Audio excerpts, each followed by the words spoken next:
I'm really missing the theatre.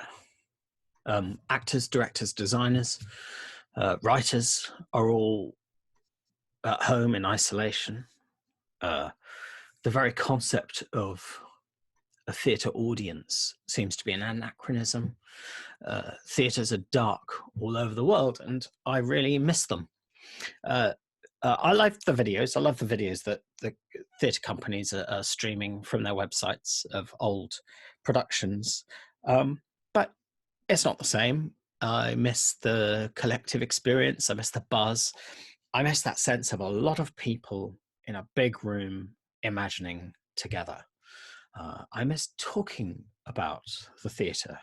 And because new plays, I guess, are kind of my thing, I miss that thing of new plays, of going to a theatre and finding out a new way that somebody has invented the world, a new way of seeing the world, a new way of understanding the world through theatre. And I also miss talking to other people about those plays, and I miss talking to the writers about those plays too. But I'm also thinking that writers might be very good at this. I guess it's really hard for an actor or a director to do a lot of acting and directing in isolation.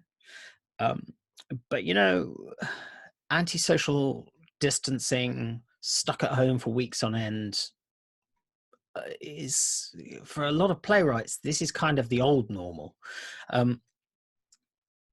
So I thought I'd talk to some of Britain's greatest, most important playwrights about their work, their craft, their ideas, their plays, and of course, how to cope creatively with lockdown.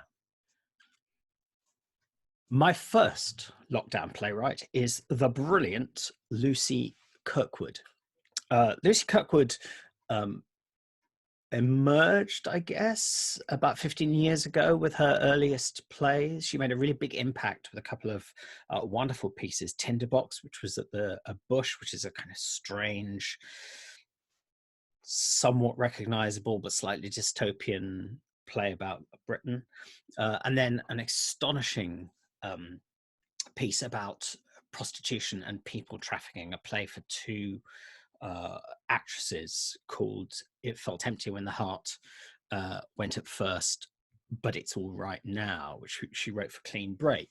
I guess one of her big breakthrough plays was Chimerica, which opened at the Almeida in 1983, in 2013, which was a kind of globe-trotting epic political play, and it transferred to the West End. And then she adapted it for TV in 2019. And in the second half of the 2010s, she wrote a series of astonishing award-winning plays. 2016's play The Children, which was at the Royal Court, is one of the great plays of that decade, I think. It's a kind of environmental play, but it's also a play about the battle between generations, inflected through that environmental tension. The following year, she had Mosquitoes on at the Dorfman at the National Theatre, and it's a fascinating play, which is both very, very comic, but at the same time has this extraordinary melancholy, and she pulls out of a domestic drama something that really felt almost kind of metaphysically about the way we live now. And then this year, she opened the Welkin at the larger Littleton stage of the National Theatre. The Welkin is a historical play. It's an epic play. It was given an impeccable production, as ever, by James MacDonald. But that is one of the many, many victims of this pandemic. It closed less than halfway through its run, and I dearly hope when this crisis is over, however and whenever that happens, that the National Theatre do find a way of bringing it back, because I think it is extraordinary, and perhaps the first masterpiece of British theatre in the 20s. So I was very, very keen and delighted to have a chance to talk to Lucy Kirkwood. Yeah. So how is lockdown for you? Yeah, I'm mourning the play much more than I thought I would, actually. Yeah, I bet. Yeah, that's really grim. It's worse When was it due to run until? Well, it was due to run to the end of May, and that's what's kind of tricky about the rep system, is that it felt like it had been on a while, but actually in terms of numbers of performances, it hadn't really. Right. So that's what I think. That's and as I say, there's many worse things happening in the world. And there's also many worse things happening to other playwrights in terms of people who are just about to open and things like that. But but it's I was really proud of it, and it's quite hard. That's it's that thing with the rhythm of plays where you go, that's 5 years of your life, and it's just like a sort of firework that didn't quite go. Yeah. But and particularly because I think it was a stunning production. It sort of had everything went right. Yeah. And then the pandemic. I know, and we're lucky that yes, it's difficult, isn't it? Sort of keep your trivial concerns in proportion with what's going on in the world, but yeah. Well, and of course this whole video series thing that I think I'm doing is kind of inspired by the conversation we never had, because we were supposed to be doing a platform national at the end of March about the Welkin with James MacDonald, and I kind of thought, it's such a shame. I was really looking forward to it. So this is kind of like the version. I was, if you don't mind me just kicking off, as I was kind of writing the little introduction to this, I was kind of really struck by how completely different all of your plays are. That in the way that it felt empty is, if you didn't know the same person wrote Chimerica, I don't think you'd guess. And the Welkin is really not very like Mosquitoes. Is that kind of a conscious thing? I think it's conscious insofar as I am someone who I wouldn't say get bored easily, but like I like to feel, I hate to feel like I'm repeating myself. Like, it's a pet hating conversation for me when people forget they've said things to me already. Like, I hate the feeling, I hate it, but I get really fearful of having repeated myself, and I find it really annoying when other people repeat themselves to me. So I think there's that feeling of not wanting to be of wanting to do something different every time, for your own sort of intellectual stimulation and interest and all of that. It's also, I think, that like my interests take me in different directions, and then once you're in that, writing about China in China America geopolitical relations in 2012 demands a very different set of tools and languages and sensibilities. Being in Suffolk in 1759, although there's probably like a really fascinating version of both those plays where they use each other's grammars, but so I think it's probably that I just always want the I always want the form to be very, very intricately tailored for the content. Right. I also I totally get that, and I get that about your kind of restless, quite dispersed interests. I also think there may be, I wonder if there's a generational thing there as well, just in the sense that I kind of think, if you think like some of the kind of major playwrights of an earlier generation, like Pinter and Osborne and Wesker, you kind of think they establish a really clear style, and they're very recognizable, and almost like the job of a playwright at that point was to kind of go, you create your style and you pursue your style quite ruthlessly. Whereas I kind of feel like there's probably a post Carol Churchill thing, where playwrights like you, like Moira Buffini, but like maybe Mark Ravenhill, David Gregg, it seems like you do a play and you go, right, I'm not going back to that. I'm not going to refine that technique on a new play. I'm going to do something quite different. I wonder if that's because of all the like the different what's going in, as in I think that kind of generation and a half you're talking about there, we've all had, you know, what happened to culture since the 60s and the 70s, and like all of our tastes now are so much broader and so much more Catholic. One of my favorite writers is Carol Churchill. One of my other favorite writers is Tina Fey. Do you know? Like, so they're like all those things are in your head at the same time, and in a way that characterizes the second half of the 20th century, probably, that cultural kind of richness. And so I wonder if that's part of it, that there's just a, whereas as you're totally right, there was that, you know, I remember hearing David Hare talk about a version of this on Simon Stevens' podcast, saying that, you know, the job of the Royal Court used to be to find the 3 important playwrights of 10 years and tell you who they were, and then you just, and I don't believe in that. I respectfully disagree with that as an assessment of the Royal Court's purpose in the world. And partly because I think that I think all the artists I'm most interested in are quite restless and are trying to do different things, and so and you know, and the brilliance of someone like Carol Churchill is she has a distinctly Churchillian voice while also doing something completely different every time, and that's rather extraordinary. I think that kind of filament running through it. So given the, as you say, the kind of diversity of kind of forms and interests and topics, would you say that there is a characteristic way your plays start? I mean, do you typically go, they generally start with an image, or I hear about a story, or something else, or is it always different? So I think it's probably it's often an image. It's generally what kind of like a fish hook of some sort that just kind of gets in my brain, and I think that's interesting enough for me to spend 3 to 5 years with you, and you can survive. That kernel is interesting to survive the cycles of excitement and self-loathing I will go through in that time. Yeah. And which I think lots of playwrights really recognise. But so I think it's often like with It for Empty, it was an image.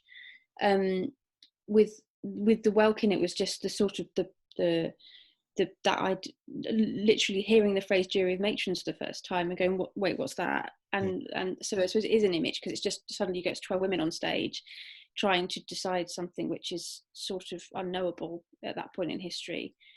Chimerica, it's obviously the photograph was just and a sense of the depth of my own ignorance about China and where it was in the world. So yeah, and then Mosquitoes was a funny one because it was a Sloan commission, so I was already sort of narrowed towards writing about science, and it took me a very, very long time to write that play, and it ended up being a play about how people like me don't understand science. Like that you know, that had to sort of go to that point where I was so but yeah. So I think there's generally just like something, there's just something which, and I can remember with the children, I went on a camping trip with my 3 best friends, and one of them is a biologist, and she started telling me Fukushima had happened like 6 months beforehand. She started telling about the retired scientists who were going back, and I'd been trying to find a way to write about climate change for years, and probably because we were just, I remember being outside and suddenly just sort of tessellating, and it's 3 people and they're all retired and this is what's happened. And so it's just finding something which, like a sort of, yeah, a kernel of something which can sustain you through what is usually quite a long process. So one of the things I think 8 months pregnant is that your lungs are up here and I keep getting out of breath just talking, and I think I just feel really unfit, right? I think and okay, so And you say, it's really interesting. You say that some of your plays will be 3 to 5 years in the kind of making. Mm-hmm. And what's that process like? I mean, are you a sort of I write every day type person, or do you think about the play for ages until you feel you've got to a starting line, and then it's a short process of writing? So what's that like for you? So it's not like every day. Here are my hours, and I, you know, I'm a lot of my battles are with my own kind of lack of structure, probably, and like I do have this very strong reaction of when I have to write, when I don't feel like writing, it just feels like putting on a wet swimming costume to me, and I feel like anything that I write at that point is fake in some way, because and that's probably whimsical or kind of, but so what happens often is at the beginning I'll have the idea and I should be writing something else, and I'll get and very quickly I'll have like 20 pages of something, and then the proof of the whether there's a play there for me is whether I keep opening that file when I should be doing other things, and Right. just sort of having a look at it, and then that's quite slow, because it's sort of I've realized I sort of almost pretend I'm not writing it. I Yeah. just I like, and there's a lot of thought going on, but it's just kind of it's making a space for it to be written because it has to be written, and be written because it's just I can't not write it, um and then there'll be a moment in that, well, so that's then quite I wouldn't say like relaxed, but it's certainly not, it's not it's not military, it's not here's your hours every day.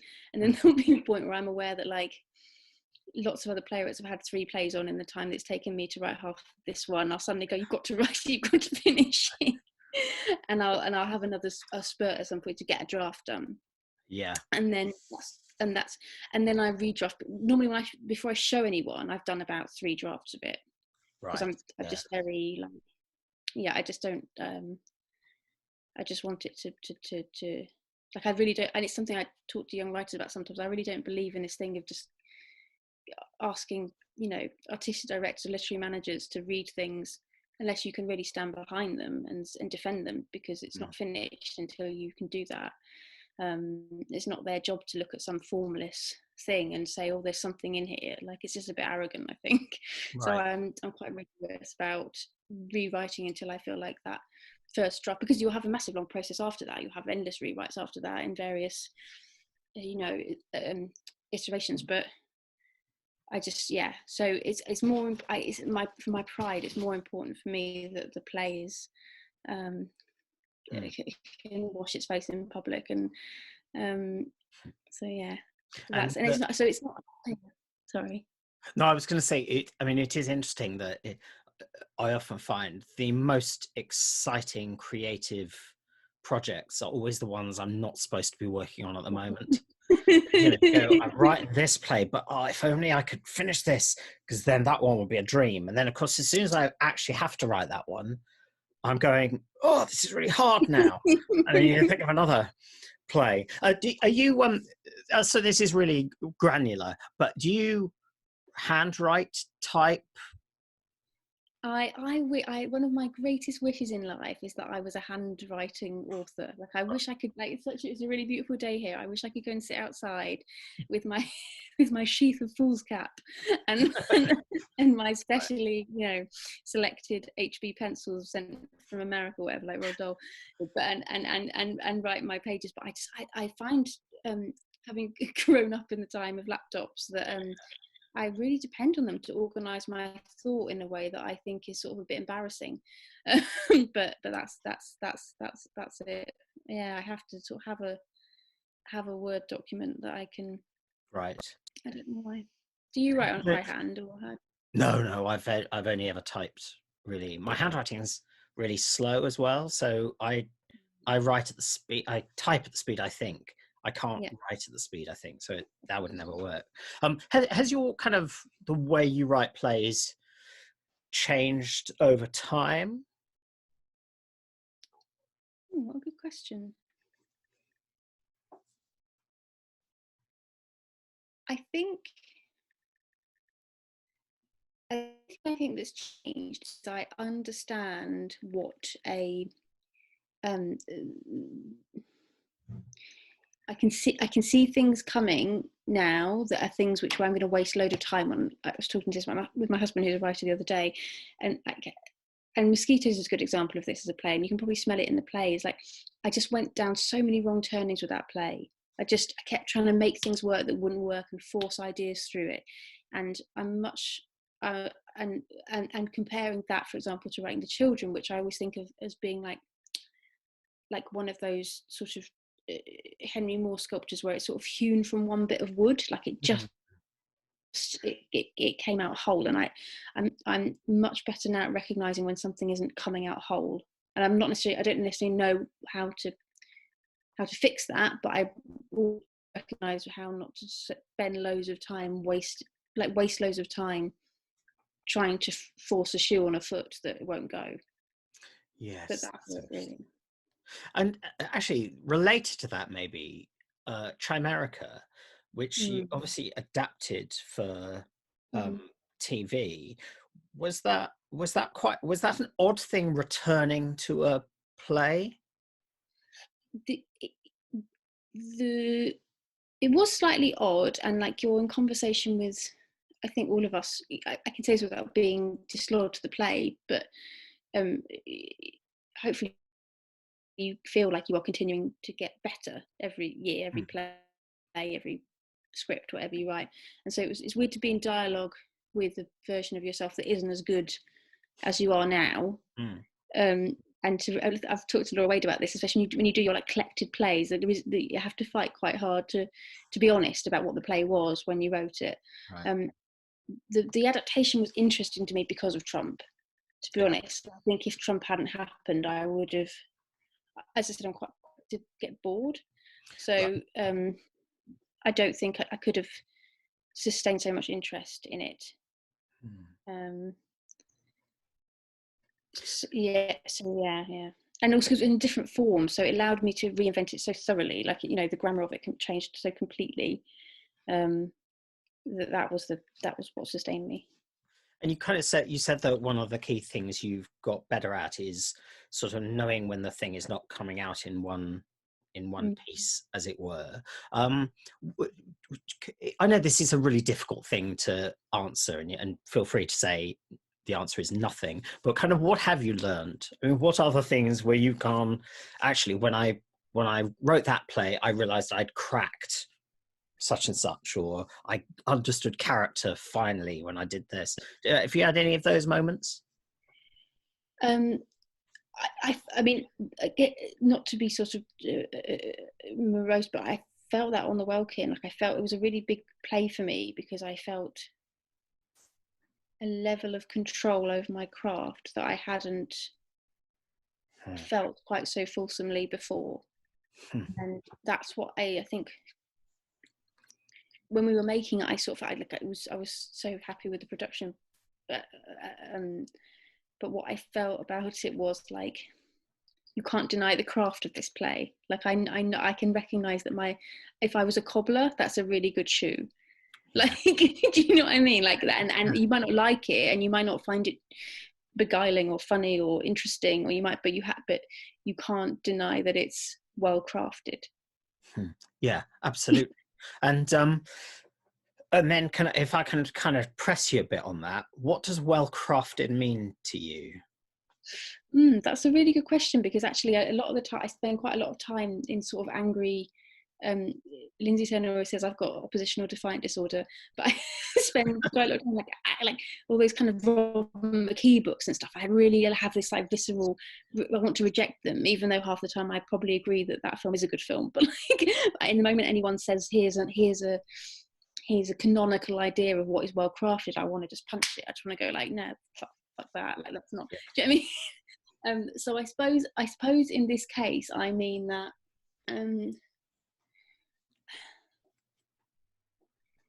For its,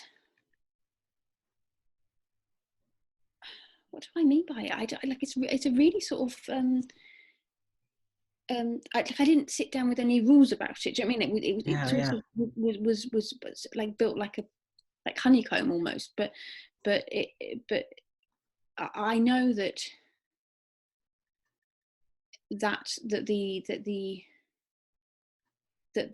the what I mean that the idea structure of the play has been executed in a way that is theatrical, is doesn't overstay it doesn't indulge, it's not self-indulgent. Mhm. It's it's driven, and I don't mean this isn't always a good thing, I just mean for this particular play it was a good thing. It's driven by story. There was a motor underneath that play which just drives it, and it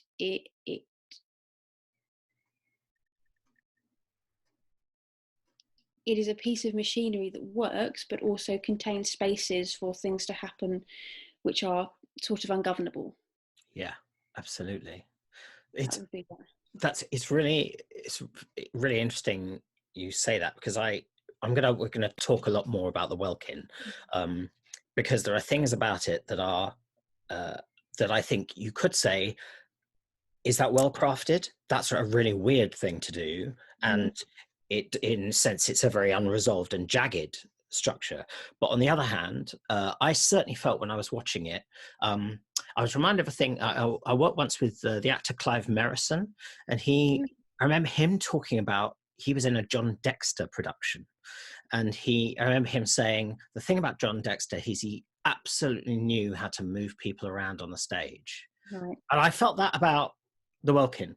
It just moves everyone around on the stage with such confidence. It knows exactly what it's doing, to that extent. The other thing, though, I want to just pick up on what you said. It's really interesting when you say that you felt you'd executed an idea structure, because, of course, that sounds to me very Katie Mitchell. And you had a good working relationship with Katie Mitchell for a number of shows, and I wonder whether you could say something about that, because Katie Mitchell is another theatre artist I really love. Did you learn a lot from working with Katie? Um, I really loved working with Katie, and I think what I found really really um, compelling and interesting and brilliant to be around was that just to watch an artist who's got such a she. I feel I'm quite chaotic in terms of how I approach doing pieces, and she's got such she's got a system, and she's got in a sphere where the idea of what's bad or good is completely subjective. Mm. She has got a code for what's bad or good, particularly in acting, particularly in there's I find it interesting watching actors around that, because there's some of them who reject it and can't get on with it, but if it's for them, they love it. They just, because it gives you it just gives you structure, and we all like structure from babies upwards. We really like structure. So and one of the things I've learned a lot on on being Beast particularly making children's shows with her, Yeah. because we did we'd run these little kind of sections of the show for local primary school kids, and we just sit and watch the children. Yeah. And that was a really, and I remember doing that, like, because the Almeida circle curves around. I remember sitting on the edge of the circle and doing the same thing, where I'd watch the audience rather than watching the play during previews. And you just you just learn so much more about where the play, because there's very little difference between a group of 7-year-olds and an average theatre audience. They will shuffle their bums at the same time if something's just not holding them. Yeah. So that was really, and I think she's one of the most important theatre artists Yeah. in this country of the last 50 years, isn't she? So that's always a privilege to be around that, and I've watched what she's done with Alice in particular since, with such admiration. And yeah, I think she's obviously really really extraordinary. And can I ask, this is an odd question. Do you know what your plays are about? What I mean by that Yeah.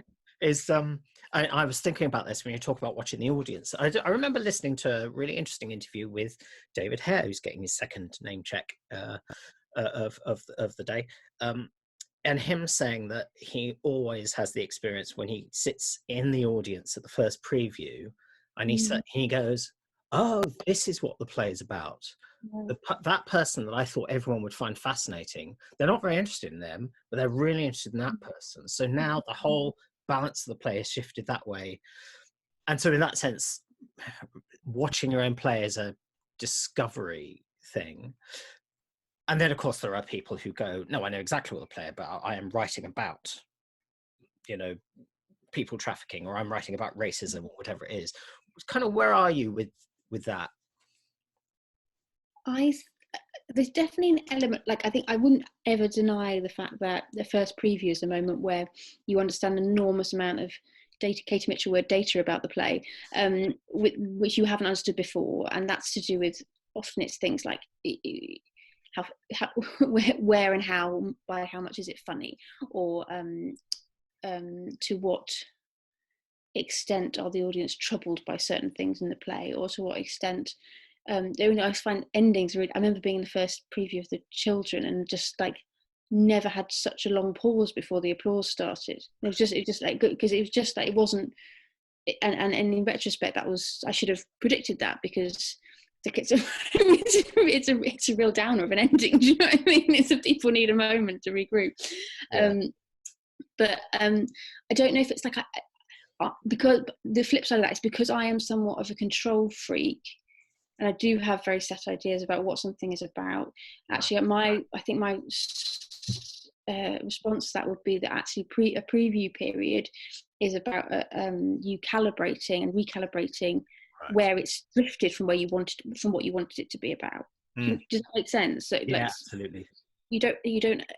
You're in charge of that. Like, you're. I mean, one thing I love about how James directed the Welkin was he really created like a camera on stage. Suddenly these two characters would come forward, and it was like you were suddenly in close up with Sarah Smith and Judith at the front of the stage. And I think to some extent all playwriting is, because you haven't got close up, your writing is the camera, and so you're directing focus, and if the focus isn't on the thing you intended it to be or you want it to be, it's great to be open to the idea that maybe it's something completely different. But if that's the play you wanted to write, then it's your job to go, well, how haven't we achieved that, and what can we do to achieve that?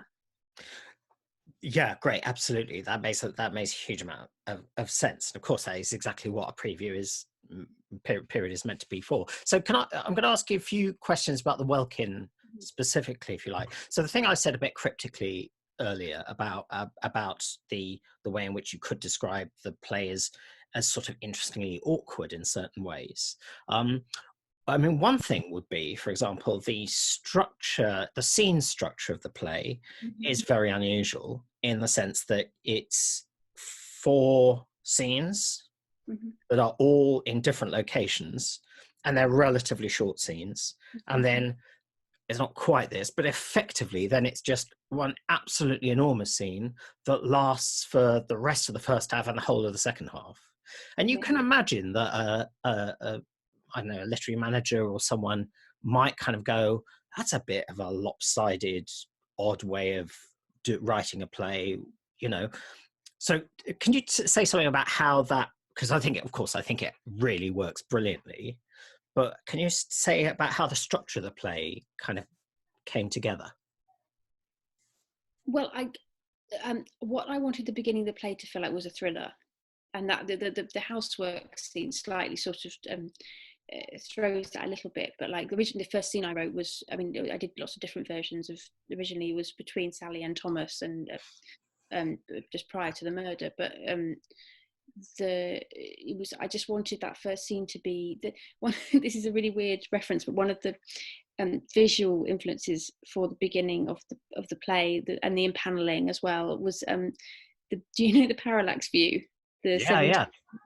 So I love that. I mean, I love that film, but also I love the kind of there's a shot right at the beginning of the film where they just pan in really slowly on these 4 judges, or these 4 kind of representatives of the legal system sitting in the dark completely, and you just goes really slowly, and there's this, and I think there's something a bit butter churny in the background, I can't remember, but and you hear this voiceover, and you hear this, and so it was just about trying to create this feeling of I really wanted it to operate like a thriller. So and I, as someone who you might have noticed is prone to expansion and things being long, you know, I remember setting myself a target to make that scene between Sally and her husband. As I think I gave myself 4 pages or something. I said, you can do it in 4 pages, and that's it. And you can't. And it was, and I wanted it to kind of, I wanted it to have that staccato rhythm that would just kind of grab you and take you in. It's funny, but I don't think I can't. I think I. Then it was like, once you're in that room, you're in that room. You know, I don't like, there was that's the other version of what's, you know, the of what a thriller is to go, you're just trapped there, and a decision has to be made, and you can't leave until the decision's made. But I don't think I ever consciously thought about it as being a particularly unusual, difficult structure. Maybe because of, you know, in some way you look at it, it's like the opposite of Top Girls, isn't it? Like Top Girls has got like that massive long dinner party scene, and then you go from the office to the house in East Anglia, and you know, but and I mean, to keep bringing characters, but like Far Away is the other one where you go bomb, and then it goes bomb bomb bomb bomb bomb bomb. I mean, and it's there's I think, like, when I use terms like well structured, I no longer, I don't think we live in an age where that means like some scenes of equal lengths set in a maximum 2 locations. No, but I think that. I mean, yeah, that makes complete sense, and it makes sense as well because it felt to me like it does that thriller thing of kind of going, we're going to give you this information, and then this information, then this information, and now we bring it all together, and the kind of fireworks will kind of result. Of course, as I'm saying this, what it also sort of makes me think of, and this couldn't be a more different play, but actually Glen Ross by David Mamet sort of does the same thing of going, this incomprehensible scene, this, I mean, not your scenes are incomprehensible. No, I know. 3 incomprehensible scenes, and then the second act is just real time, 1 room, and it's a sort of a thriller in a way. So there is something to that.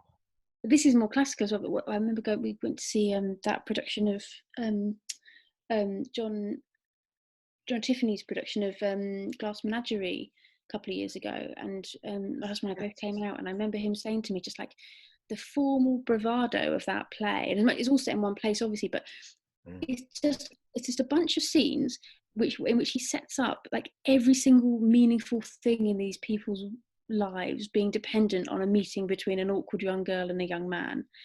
And so you have those, you know, and lots and lots of scenes, and then just one long big scene that has got everything riding on it for everyone in the whole universe of the play. And it's and I you know, I do really admire things that do that, and yeah. And can I ask about the long jury scene, because of course it's sort of it's obviously your classic locked room play. It's almost literally a locked room play where people can't get out. People can come in, but under very, very special circumstances. And I think, am I right in saying, of the things of yours I've seen, which I think is most things that I can have seen, I don't think you've written a long real-time single. Children was the practice run for that. Which one? Oh, of Children. Course, Children. Yeah, no, sorry, I'm being an idiot. I forgot about that. No, sure. I'm sort of, in a way, I'm glad that didn't sort of, that it didn't feel like that for you, because, but and I think that was a really good, insofar me talking earlier about not doing the same things, but I do think having written The Children was a very good grounding for writing it's like it was like, when you juggle, you learn to juggle, and you start with 2 balls, and then you throw in a third, and then you throw in a fourth, and like I don't think I could have done 12 balls if I hadn't done 3. Yes. So so I think that was really, really helpful, because there is a sort of, I learned lots, and they're very different tone. I mean, they're so different tonally, and I knew I wanted them to be incredibly different tonally. So that was part of it, but definitely I had a grounding there. And I mean, I always think with those sort of locked room plays, the thing that's really hard is sort of how do you get information into the room? How do you, because the internal dynamics of the characters, you need them to them to release over quite a long period of time. But in many of those sorts of scenes, you put people together who are going to have conflicts, and they're just going to have conflicts, and then your play ends quite quickly. So you need to slow that down, and then sometimes the way to sustain that is to bring new information into the room, but that's really hard when it's a locked room and there's no reason for it to come in. So did you encounter some of those sort of issues? I think that's probably that. Like, and again, I sort of was on a slightly gut level rather than a very clever intellectual level, but that's probably where the empaneling scene came from. Going, I want to walk into that room knowing a little bit about all of them already, and I don't want to go through all the kind of like, my name is Sarah Smith, and I just like, I don't want to see them do that. That will be clumsy and horrible and vile and make every muscle in my body clench. I want to just go.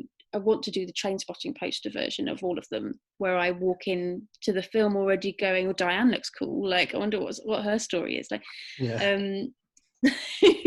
So that I think that's probably where that does, especially with 12 characters, how incredibly bogged down you could get by exposition and information and backstory and all that stuff. I kind of, especially having started with 3 scenes with the prologue, I wanted to be able to hit the ground running to some extent. And then in terms of actually how you shaped that scene, are you a planner?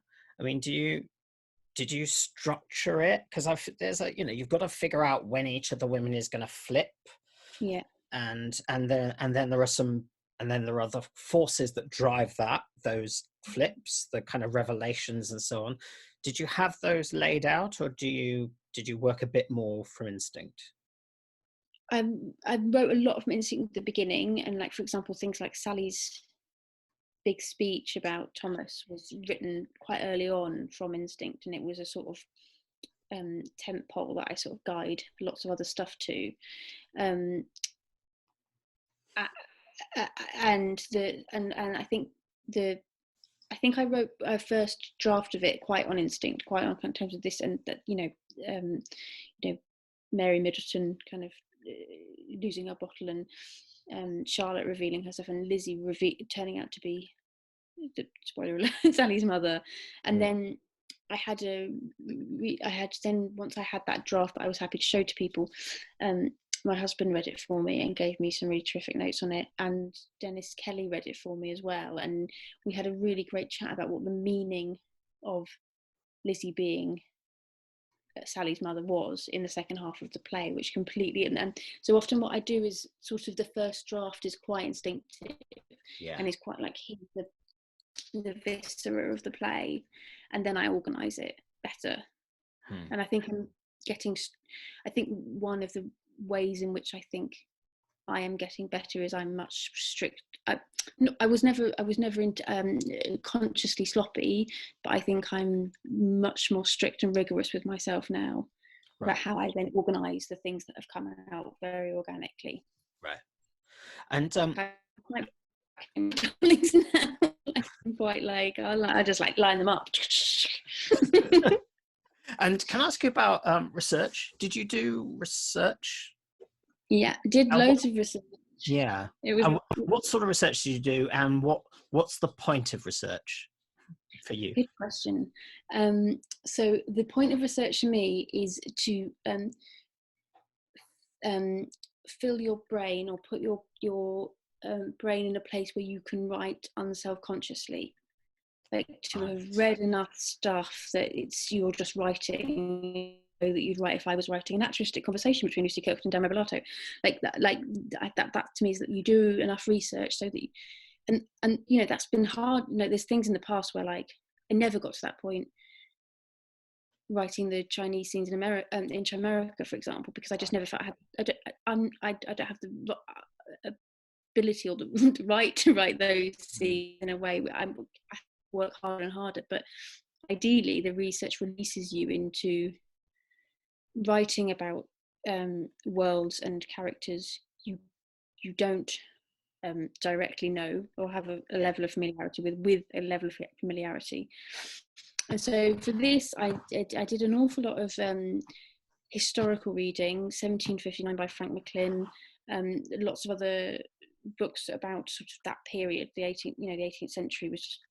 But I also read a huge amount of. I live in around where the play's set, and I basically like, you know, those books they sort of sell, self-published books they sell in newsagents and stuff. Like I just read loads of those about people's stories they'd written down about their mothers.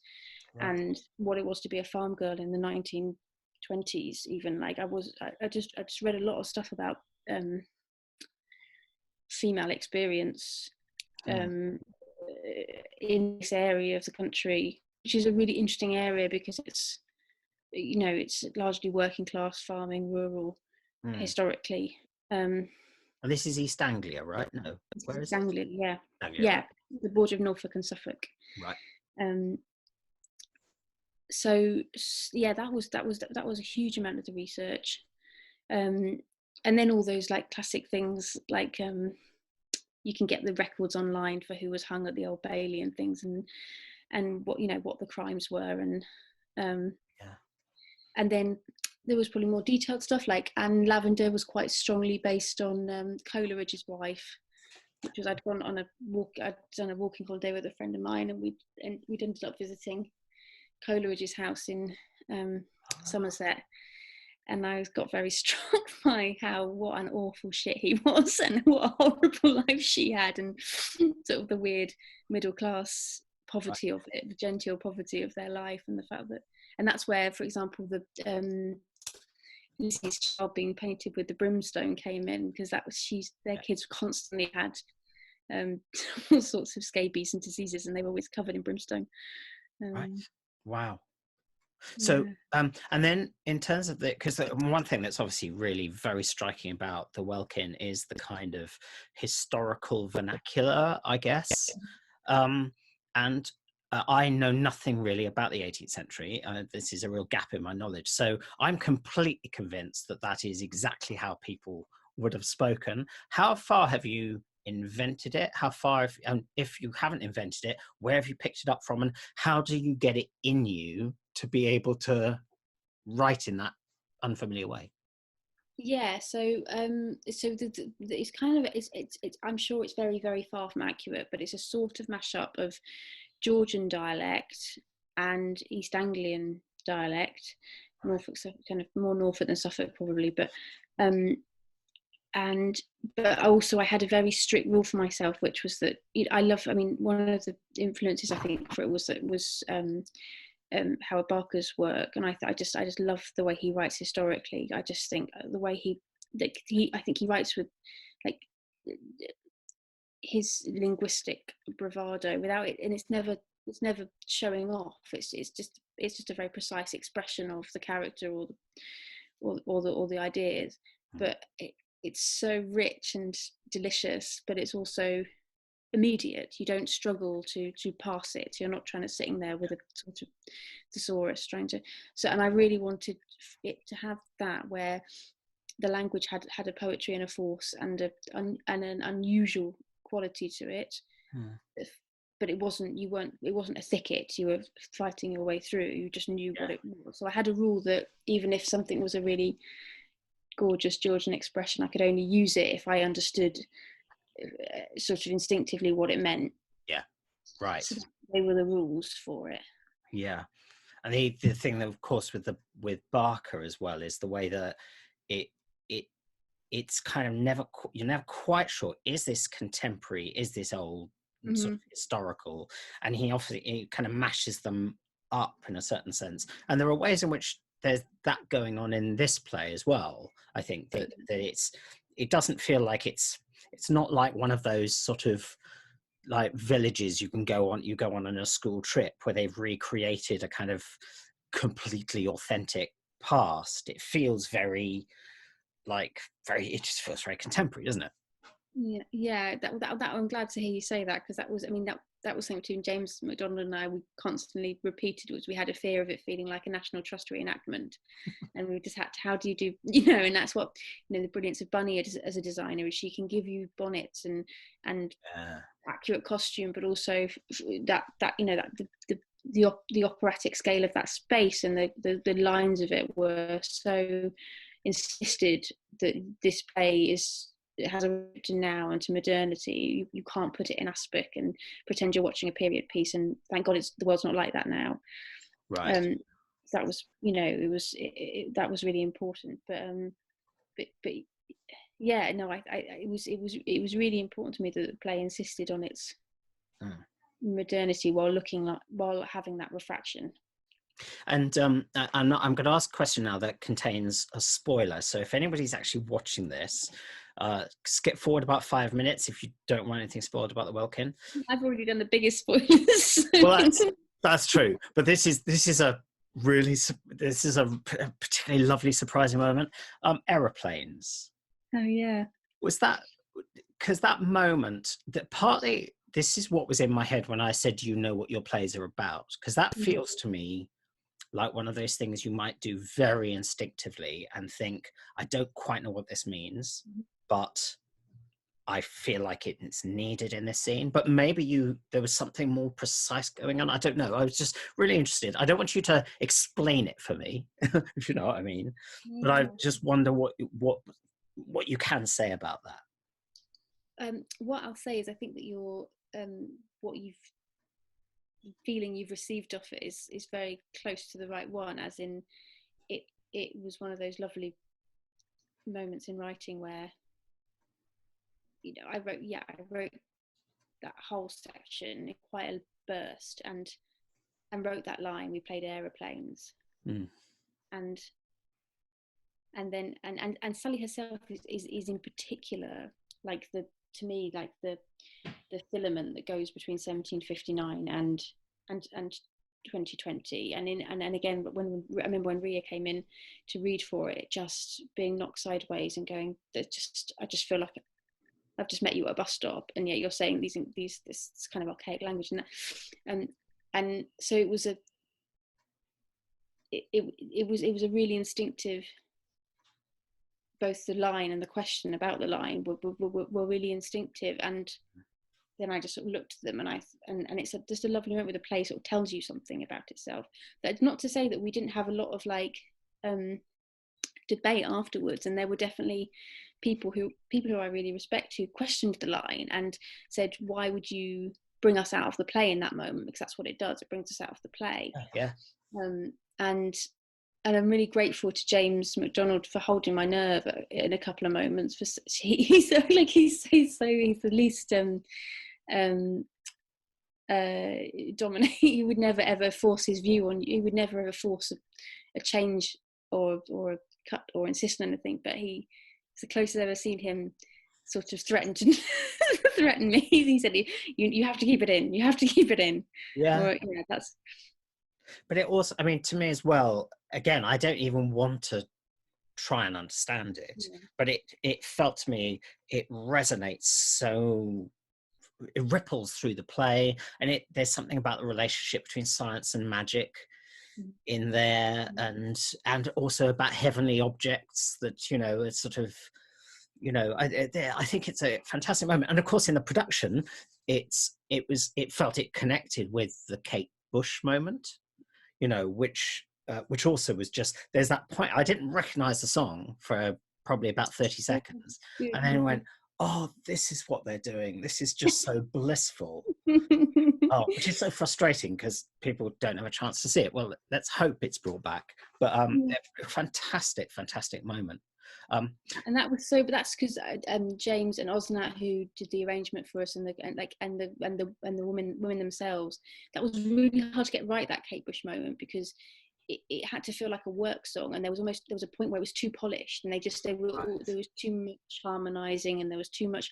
And this is why James is so brilliant, and Osnat was so brilliant in terms of like finding a place where it was both sung together, and it was, you know, there was a beauty to it, but it was unwritten.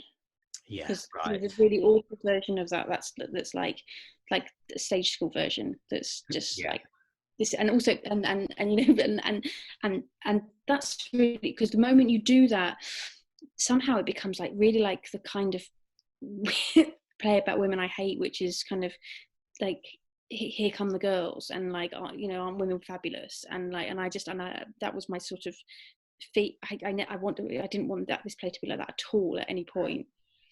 It's not like it's not a like a sort of celebration of femininity or whatever. Like it's not that, right. What the purpose of the play is. That's really interesting, because the thing I wanted to move on to is of course talking about the way women are right at the heart of it, the way that women's bodies in particular are really, I mean, the whole thing seems to be structured around those experiences in a way that is still very unusual, I think. And I thought that was tremendously exciting. I wondered particularly about the first scene, actually, because and of course in the production, you go up and there are these kind of neon boxes with, as I remember it, with this sort of tableau of lots of women's work.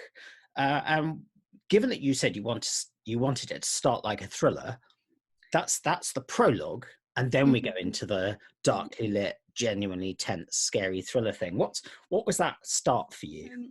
Yes, so that prologue, it was fun. Like, one of the really interesting things about, like, when you write, I think I'm quite good now as well about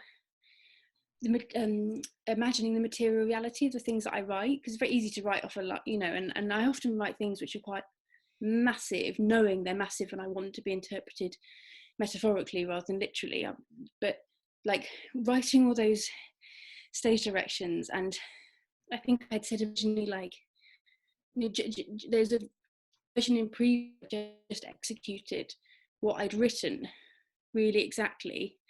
Right. And it was the most, like, the first preview of it was one of the most excruciating moments for me of my life, because it just went on for so long. It went on for like, I think he did it for like 4 minutes or something. Right. And he was doing what he always does, which is honouring the playwright and what I'd said. And I hadn't realised, like, it just felt like we were punishing the audience. It was like they'd walked in and sat down, had their gin tonic, and I was like, now suffer. And actually the whole gesture of the play had been about saying, this is really this play is very, very serious, but I want you to have a wonderful time watching it. Right. So we did a lot of bartering about bringing that down, and it's one of those things about having that amazing piece of set, which I wouldn't have, you know, I love it. And again, one of the things I'm really sad about people not seeing that particular production, because it was designed so beautifully. But this is the interesting stuff in theatre. You get into the mechanics and you go, well, that bit of set is enormous, and it takes a lot of stuff to get, it takes a lot of time and movement to get the women onto it, get them off again, move it off, do the next scene. So once you've got a piece of set like that, you kind of have to have at least 45 seconds of it to make it worth your while. And I think, but really that scene was meant to just be sort of like, almost like, what do they call that on a, like sort of the eye of a camera opening and then closing again. An iris or something.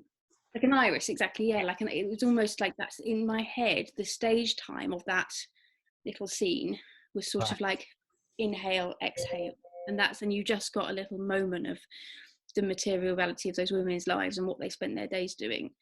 Right.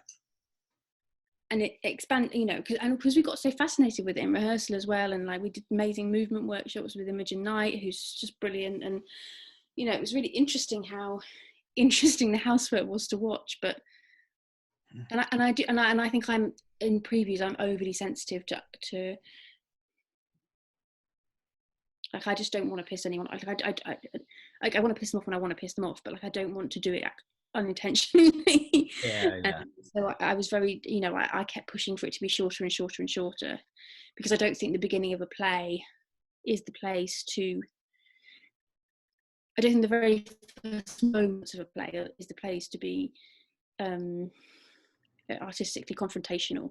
I Right. don't mind doing that elsewhere, and I think you should do that elsewhere, but I think like give me that first like minute to say trust me, not have you sitting Absolutely. there Yeah. going like, why, oh god, I regret this already. Huh. I wish I'd stayed at home and watched Tiger King or whatever. And and a couple of kind of last questions. I suppose one thing that, of course, was very striking, maybe just the night I saw it, it probably wouldn't have this feeling now, but the angry mob outside the jury room, Mm-hmm. there was the moment where they open the window and you hear that mob, and suddenly it felt very Brexity and Right. populist and so on. Was that something you felt at all writing or in rehearsal, or is that just something that happened that night when I watched it? No, I think that, I mean, the it's not. I sort of thought that I'd written kind of a Brexit play, to be honest. Like I did, it is about the processes of democracy and how they are. You know, that the larger the group, the blunter the instrument in some Right. ways, and it and that's and it becomes tricky. I wouldn't encourage anyone to try and map the Brexit vote directly onto anything that happens in that play. It's more about the processes and what they're vulnerable to, and the sort of where you know, this thing Lizzie talks about a lot, where emotion clouds rational judgment, and actually we are equally rational emotional creatures. There's actually, you know, I have quite a lot of thought. I think there's a long conversation to be had about why we denigrate emotion as a basis on which to make decisions, because it's actually completely valid. To me, it's really valid. But that, you know, that group, you know, again, as a sort of filament leading us from 1759 to now, certainly the vitriol and the viciousness and the desire to punish that's being heaped by that force upon Sally, Yeah. is it remains true, I think, and that you know, feeling like just the anger towards a young working class woman who's you know, rejects all of these excuses herself, but objectively has had some fairly shitty hands dealt to her. Yeah. And our need to be furious as well, our need to be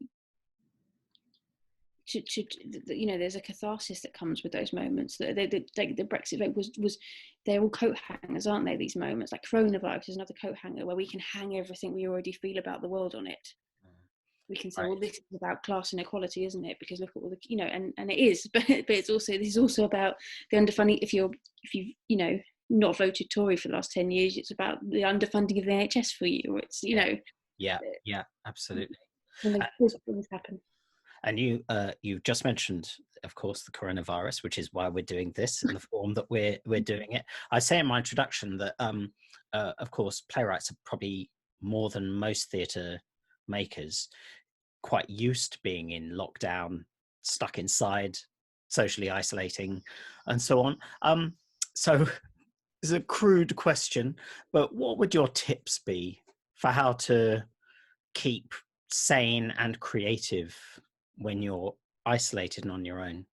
Do you know what my tips would be? Like, don't listen to me, because I'm the worst fucking I'm comforted by the fact that, no, I don't know if people are saying this to me just to make me feel better, but I'm finding it so hard to write. Like, part of you, it's that thing of like being given what you dream of, which is like, I mean, I'm doing some Zoom calls and things like that, but largely everyone's just packed up. So you're not getting bothered by the telephone. You're not getting as bothered by emails. You're not, and so it's all this like love. And I can't tell you the number of times in the last 10 years I've had the thought late at night, God, I wish the world would just stop so I could just do this and it's here, and I'm just finding it really impossible to write, I have to say. And very envious of those. Are you having a sort of burst of creativity?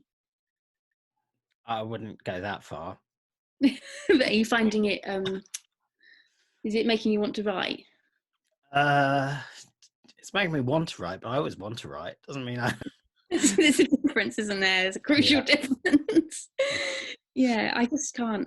I think partly because you sort of you have to believe when you're writing, don't you, that you're like writing about the most important thing in the world. And right now, there, you know, people dying in India and on the road because they've been suddenly had all of their work taken away, and there's people dying in this country because there aren't enough ventilators, and it's sort of hard to carry on pretending. That's always a lie, that what you're writing is the most important thing in the world. But it's quite hard to sustain the lie of that at the moment. Yeah, it's a funny one. Well, my tips, I don't know. Well, look, thank you. I've taken up a huge amount of your time, but can I just say thank you very much, Lucy Kirkwood. Thank you, Dan. Great to talk to you. Thank you. See you soon. Bye. Bye now.